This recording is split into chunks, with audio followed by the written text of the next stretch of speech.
మెయిన్గా మీ మీదే ఫోకస్ చేశారు. అంటే ఎందుకు ఫోకస్ చేశారంటే మదనపల్లిలో అగ్ని ప్రమాదం జరిగింది. ఎప్పుడైనా మనం చరిత్రలో హెలికాప్టర్ ఇచ్చి ఒక డీజీపీని పంపించడం చూశారు ఎవరైనా? నేను ఒకటి అడుగుతానండి, సింపుల్ లాజిక్ ఒకటి అడుగుతాను. ఫైల్స్ కాలిపోయాయి అన్నారు. సో ఇది ఏదో బ్రిటిష్ కాలంలోనో లేకపోతే పురాతన కాలంలో కాదు, ప్రతి ఫైల్ కూడా ఆన్లైన్లో ఉంటుంది. ప్రతి ఫైల్ కూడా ఆర్డీఓ ఆఫీస్కి వచ్చే ఫైల్ ఎంఆర్ఓ ఆఫీస్లో ఉంటుంది. ప్రతి ఎంఆర్ఓ ఆఫీస్ నుంచి ఆర్డీఓ ఆఫీస్ పోయేది జాయింట్ కలెక్టర్ పోతుంది, కలెక్టర్ పోతుంది. సో ల్యాండ్ అక్కడే ఉంటుంది. మనం అడుగుతున్నాం క్లియర్గా, ఏ ల్యాండ్ మీరు ఏ ఫైల్స్ కాలిపినో బయట పెట్టండి అని. ఇంతమంది వచ్చారు, హెలికాప్టర్లో వచ్చారు, ఇంకొకరు వచ్చారు, సెక్రటరీలు వచ్చారు, అక్కడ ఉండే వాళ్ళు ఆర్డీఓలు అందరినీ కూడా తీసుకొచ్చి విచారించారు. మళ్ళీ బయట పెట్టమనండి. ఏ ఫైల్ పోయింది, ఏమైంది, వాళ్ళే అంటున్నారు అన్ని ఫైల్ రిట్రీవ్ అయినాయి. మరి ఏ ల్యాండో చూపమని నేనే ప్రెస్ మీట్ పెట్టి అడిగాను. మీరు ఇలాంటి దుష్ప్రచారం చేస్తున్నారు, మా అఫిడవిట్లో ఉండే ప్రాపర్టీస్ కాకుండా మాకు ఏమున్నాయో బయట పెట్టండి అంటే అవి చెప్పరు. చిన్న చిన్న వాళ్ళపైన కేసులు పెడతారు, వాళ్ళు తీసుకొస్తారు, వీళ్ళు తీసుకొస్తారు. ఎవరున్నా కూడా పబ్లిక్ గ్రీవెన్స్ లాగా అందరినీ కంప్లైంట్స్ ఇవ్వమన్నారు. ఏ ఒక్కరు కూడా నాతో ఇప్పుడు కూడా మాట్లాడిన వాళ్ళు కాదు. నా అఫిడవిట్లో కాకుండా ఏమున్నాయో చెప్పంటే అవి చెప్పకుండా టోటల్ ఇష్యూ డైవర్ట్ చేసి బురద కొట్టే కార్యక్రమం ఇది. ఈరోజు అధికారం ఉంది కాబట్టి ఈరోజు ఇవన్నీ కూడా డీజీపీని పంపడం లేకపోతే ఇంకోటి మళ్ళీ చెప్పండి. నిజంగా తప్పు చేసి ఉంటే ఈరోజు హెడ్లైన్స్లో వేసేవాళ్ళు.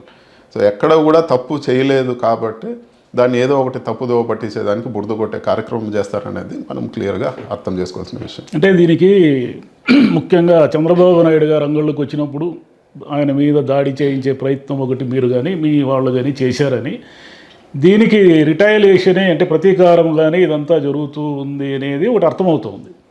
కానీ మీరు చంద్రబాబు గారి మీద దాడి చేయించారా? ఒక విషయం అండి, ఆ రోజు మొత్తం మీడియా ఉంది, మొత్తం ఉంది. చంద్రబాబు నాయుడు గారు మీకు దాడి జరిగింది అనేదానికి బ్యాక్గ్రౌండ్ మీరు ఒకటి తీసుకోండి. ఒక 2 సంవత్సరాలు ఎలక్షన్ 2.5 సంవత్సరం నుంచి వాళ్ళు యాక్టివ్ అయినప్పటి నుంచి మీకు ఎన్ని కేసులు ఉంటే మీకు అంత పదవి ఇస్తా, వైసీపీ వాళ్ళని ఈడ్చి కొట్టండి, బట్టలు ఊడ్చి కొట్టండి, వీళ్ళని చేయండి, దాడి చేయండి, తిరగబడండి, కాళ్ళు ఎరగొట్టండి, చెయ్యి ఎరగొట్టండి అని చెప్పి మీటింగ్లో ప్రతి మీటింగ్లో వాళ్ళు ఆ విధంగా రెచ్చగొట్టారు. సో ఒక మీటింగ్కి వచ్చే వ్యక్తి జనరల్గా ఏదైనా ఒక ప్రాంతానికి మీటింగ్ వచ్చే వ్యక్తి మీటింగ్ ప్లేస్ అరేంజ్ చేస్తారు ఇంకోటని. సో వాళ్ళు రెచ్చగొట్టడం వల్ల వాళ్ళు ఒక ద్వేషం పెంచుకొని ఒక్కొక్క మీటింగ్ కూడా ఒక దండయాత్రలాగా పులివెందుల్లో కానీ అక్కడ కార్లు కొట్టడం కానీ మీరు ఫాలోఅప్ చూస్తే అంగల్లో వచ్చే ముందు 2 రోజుల ముందు కూడా పులివెందుల్లో కూడా కార్లు పగలగొట్టడం ఇవన్నీ చేశారు. అక్కడి నుంచి రావడము ఇక్కడ కూడా లోకల్ పబ్లిక్తో గొడవ చేసుకునే పరిస్థితి వచ్చి కార్యకర్తలు పరస్పరం అంటే వ్యక్తిగతంగా దూషించి ఇవన్నీ చేసి ఆయన స్పీచ్లు కూడా మీరు తీసుకోండి. ఎక్కడ కూడా జగన్మోహన్ రెడ్డి గారు మీరు గొడవ చేయండి, మీరు ఎక్కడ పోయి కొట్టండి, మీరు తిట్టండి అని అపోజిషన్లో చెప్పలేదు, అధికారంలో చెప్పలేదు. చంద్రబాబు నాయుడు గారిని కూడా మర్యాదగా చంద్రబాబు నాయుడు గారు అని మాట్లాడు. మరి వాళ్ళు ఏం చేశారు, అపోజిషన్లో ఎన్నెన్ని దుర్భాషలు ఆడారు, అసలు అనరాని మాటలు. అసలు మీకు ఇప్పుడు ఇంటర్వ్యూలో కూడా ఆ మాటలు చెప్పాలంటే కూడా నాకు ఇదిగా ఇప్పుడు స్పీకర్గా ఉండే వ్యక్తి కానీ లేకపోతే విజయవాడలో ఉండే లీడర్స్ కానీ ప్రెస్ మీట్ పెట్టి నానా మాటలు తిట్టి రెచ్చగొట్టడం వల్లే అక్కడ ఘర్షణ జరిగింది. సో అదేదో ఆయన చంద్రబాబు నాయుడు పైన వ్యక్తిగతంగా ఏదో చేయాల్సిన అవసరం లేదు, ఎన్నో మీటింగ్లు పెట్టారు. సో అక్కడి నుంచి రావడం పుంగనూరులో కూడా మీటింగ్ స్పాట్ ఇచ్చారు ఆయనకి. అక్కడ ఏం జరిగింది, పుంగనూరులో వచ్చి పోలీసుల పైన దాడి చేశారు, పోలీసులు వెహికల్స్ కాల్ చేశారు. ఈ రెచ్చగొట్టడం వల్ల ఈ ద్వేషం పెరగడం వల్ల వాళ్ళు ఇంకా ఎవరో ఒకరిపైన గొడవ చేయాలనే వాళ్ళ ఉద్దేశం క్లియర్గా బయటపడింది. ఒక వైసీపీ కార్యకర్త లేడు పుంగనూరులో, ఎవరు లేరు. వాళ్ళు మీటింగ్ స్పాట్ ఇచ్చారు, మీటింగ్ వాళ్ళు పోయే దారి ఇచ్చారు. అవన్నీ కూడా చేయకుండా పోలీసులు గొడవ చేసి పోలీసులు వెహికల్ తగలబట్టి పోలీసులు కళ్ళు పోయే విధంగా కొట్టి ఇవన్నీ చేసి కేసులు పెట్టుకున్నారు. దాంట్లో వైసీపీ పాత్ర ఎక్కడుంది? అంటే ఇప్పుడు దూషణ అన్నారు కాబట్టి మీరు కూడా తిట్టారు కదా. మీరు ఎప్పుడైనా కానీ జగన్మోహన్ రెడ్డి గారు ఎక్కడైనా కానీ వ్యక్తిగతంగా ఎప్పుడైనా చెప్పారా? మీ పార్టీ వాళ్ళు తిట్టారు కదా. పార్టీ వాళ్ళు అంటే ఇప్పుడు జరిగిండొచ్చు.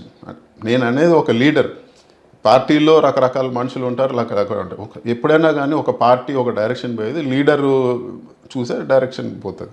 సో ఈరోజు మీరు జగన్మోహన్ రెడ్డి గారు ఏ రోజు ఒక్క తప్పు మాట చెప్పండి, వాడు వీడు అని కూడా ఎప్పుడు మాట్లాడిండడు. ఈ చంద్రబాబు నాయుడు గారు సైకో, వాడు వీడు అని ఎన్ని మాటలు మాట్లాడారు మీరు చూడండి. ఆయన ఇంటర్వ్యూలు ప్రతి ఒక్క దాంట్లో కూడా అక్కస్పట్ లేకుండా దూషించేవాళ్ళు. మీ నాయకుడు తిట్టకపోవచ్చు, మీ పార్టీలో మంత్రులు ఒకరిద్దరు ఉంటారు, మంత్రులు తిట్టారు. మీరు ఇప్పుడు ఒక ఆయన అయితే వాడు వీడు అనే తప్ప మామూలుగా మాట్లాడింది లేదు. ఏ రోజు కూడా జగన్మోహన్ రెడ్డి గారు ఎంకరేజ్ చేయలేదండి, ఏ రోజు కూడా ఆయన ఖండించలేదు కదా. డెఫినెట్గా ఆయన ఇప్పుడు జగన్మోహన్ రెడ్డి గారు ఖండించారా తిడుతా ఉన్నప్పుడు అరే తప్పు ఇది అని? ఇంకా జగన్మోహన్ రెడ్డి గారు ఖండించారంటే ఆ వ్యక్తిగతంగా జరిగిన డిస్కషన్ నేను ఇచ్చేయలేను, కానీ ఒక లీడర్గా మాకు ఇచ్చిన డైరెక్షన్ మేము ఎప్పుడు తిట్టలేదు. మేము రూలింగ్లో ఉన్నా కూడా అపోజిషన్లో కూడా నేను మాట్లాడే మాటలు కానీ లేకపోతే మన ఫాదర్ మాట్లాడిన మాటలు కానీ మాకు జగన్మోహన్ రెడ్డి గారు ఎప్పుడు కూడా నువ్వు మీరు తిట్టండి గొడవలు చేయండి అని ఎప్పుడూ చెప్పలేదు. ప్రజల్లో బాగుండాలి, మంచిగా ఉండాలి, మనం ప్రజల్ని యాక్సెప్ట్ చేసే విధంగా ఉండాలనే విధంగానే మేము వివరించాం.